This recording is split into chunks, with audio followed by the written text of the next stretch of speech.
我哋咧今日咧就係想講翻呢個常識第六冊嘅進評嘅講解嘅。咁咧都大家發現咧，同學都比較困難嘅題目咧，就喺第四題裏邊嘅第四部分裏邊嘅情景題啦。咁其實大部分同學都答到啱嘅。第一題，根據圖 A 發現嘅男士正享有哪種自由？大家都答到嘅係言論自由，所以呢個問題不大嘅。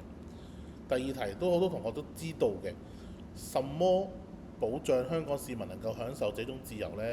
咁一定係基本法啦，同埋法律啦，或者，但係最大嘅同學嘅難點就喺呢度啦。根據圖 B 條問題問，根據圖 B，你同意台下觀眾嘅看法嗎？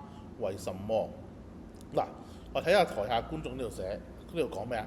佢不應該這樣做。咁睇呢幅圖之前，我哋睇一睇。佢喺度做咩呢？呢個男士，係表達緊嘅意見啦，佢有言論自由喎。跟住，但係我哋要留意佢嘅行為啱唔啱？咁佢行為係衝咗上台，好似鬧人啊咁個狀態嘅。所以呢兩位台下觀眾就話佢唔應該咁做。咁第一，所以呢，你同唔同意台下觀眾嘅看法？所以你答嘅話呢，係應該要寫同意嘅。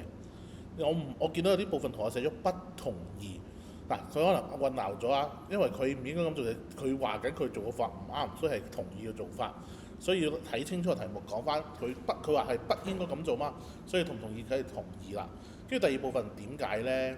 咁好明顯啦，我哋都之前上堂都講過啦，基本法保障香港市民有言論自由啦，但係我哋喺呢個言論自由之下，我哋要點樣做呢？我哋呢就要唔可以隨意傷害人。我哋要書都有講嘅，要尊重別人嘅發言嘅權利。咁佢呢個做法有冇尊重緊別人發言嘅權利呢？我睇到好似冇喎。點解啊？因為佢阻斷咗其他人發言機會。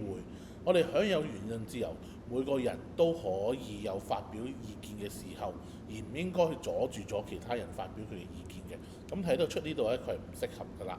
OK，唔該。